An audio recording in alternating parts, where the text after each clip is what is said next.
Jonathan Pageau has put out a lot of great work over the last few years on the topics of symbolism and metaphysics generally.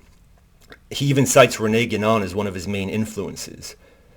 Pageau's theme is how we interpret unity or meaning from multiplicity or patterns, as he likes to say, putting oneself above the multiplicity and unifying it within ourselves into meaning.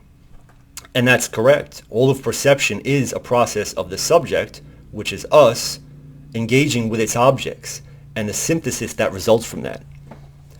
What I find interesting is that he uses that and what he's learned from Guénon to then argue that it proves that other spiritual traditions are maybe not subordinate, but somehow incomplete vis-a-vis Christianity, and that there is no common overarching metaphysic equally at work in the multiple religious forms.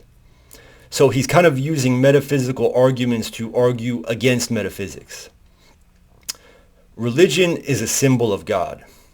A symbol is a form that points us to something else, while at the same time containing the essence of that something else within it, despite being just a representation of it.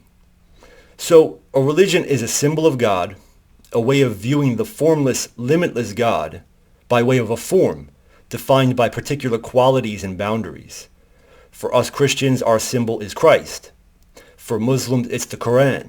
For Jews, it's the Torah, and so on. A form is synonymous with boundary or limit. A form is defined by its boundaries, both physical forms such as a shape drawn on a piece of paper or a physical object, as well as purely conceptual forms such as names or ideologies.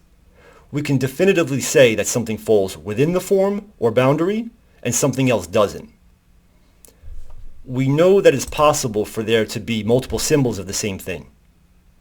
Even in Christianity, we have different symbols for Christ. The cross, of course, and then the fish and Chi-Rho monogram, which even predate the cross. There is no contradiction in the fact that multiple symbols can represent the same thing, even when those symbols appear contradictory among themselves. Look at 1 and 0, for example. Both have been used as symbols of God. 1 for its unity and wholeness, as in Islam's at-Tawhid, or 0 representing the reservoir of pure, formless, infinite potential, analogous to the void of Buddhism. In the final calculation, there's no contradiction between those. So if we know that even relatively simple, limited concepts can be represented by multiple forms, how can we claim that the formless, limitless God is limited to one particular form? Wouldn't that be limiting God or elevating the form to the level of the pure, infinite potential from which it emerged? Because every form must appear from the formless, which is infinitely vaster than it, just as every word must emerge from silence, and not the other way around. Therefore, the formless is greater than form, any form. As I've said in a previous video, the four Gospels themselves are a pattern. We interpret one overall meaning from the multiple Gospels, despite the many factual contradictions between them. How does that not then apply to the multiple religions as a whole?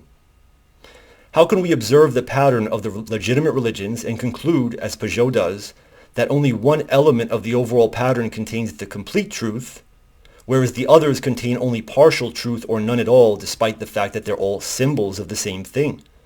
They are all pointing a man towards and guiding his reconciliation with the Absolute, meaning that which is free from all qualities. Ab, from, solvere, to loosen or release, free from. Pageau says the world manifests itself in patterns, which is exactly right. We are living in a manifestation occurring between two poles.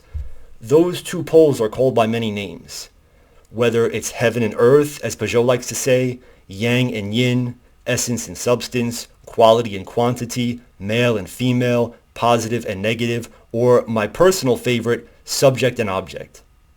The upper pole is pure meaning or quality, whereas the lower pole contains no meaning in and of itself other than pure quantity or substance. You can think of the lower pole as like a completely homogeneous raw material that doesn't say anything about anything until something makes something from it, i.e. inserts meaning into it like a seed into soil.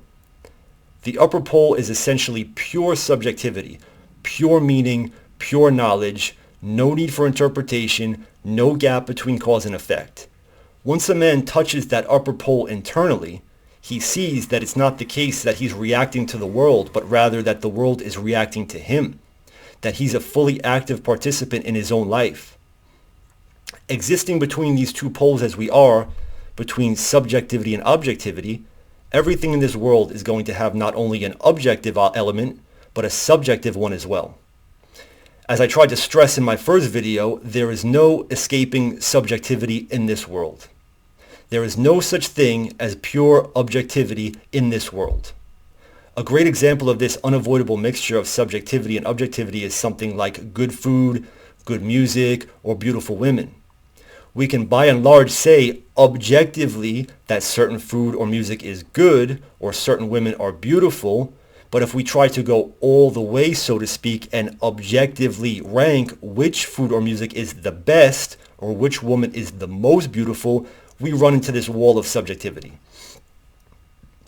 Even something as objective as 1 + 1 = 2, sure, that seems purely objective until we ask, who is asking what 1 + 1 equals, and at what time and place and for what reason? Nobody purely objectively asks what 1 + 1 equals. They always have a subjective reason for asking it. And this is what we don't think about. Without our subjective meaning, 1 + 1 = 2 doesn't mean anything. We in the West virtually always take subjectivity for granted and just focus on our objects. We Westerners just love to identify with our objects. And that's why we gave the world materialism, the most objective and bogus take on reality the world has ever seen.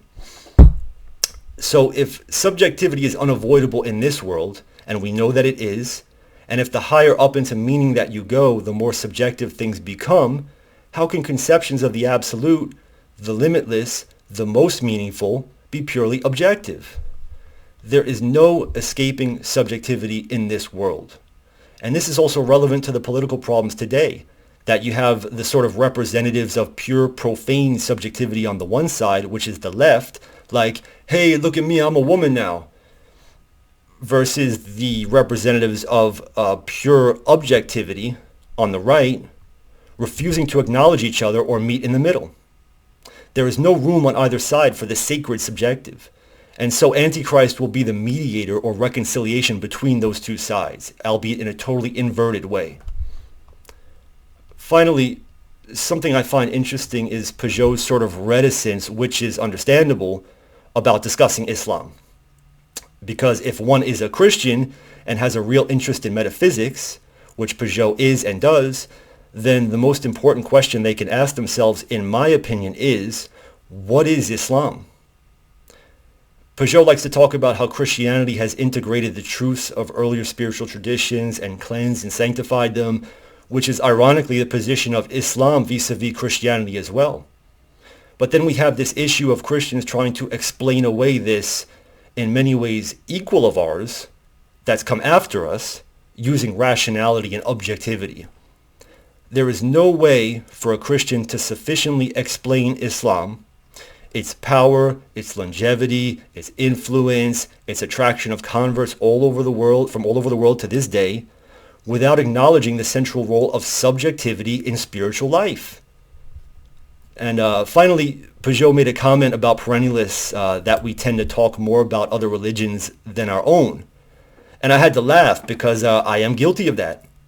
But as an analogy, I grew up in Brooklyn back when people still hung out on the street. And you would have different groups, crews that hung out on different corners or streets at night, and most of them stood exclusively within their own group, their own bubble. But then you had a few guys like me who, of course, I had my own group, but another friend and I just liked walking around like, oh, hey, let's go see what these guys are doing, or let's go see what those guys are doing. And in that way, we sort of acted as ambassadors between our group and the others. It's just always been my nature. Everyone has their own unique nature and way of contributing to the whole. But getting back, the West needs to look to the East to help it reestablish a relationship with sacred subjectivity. Pageau, I'm sure, sees this on some level, and I hope he sees this video and that maybe it sparks a new path of inquiry for him.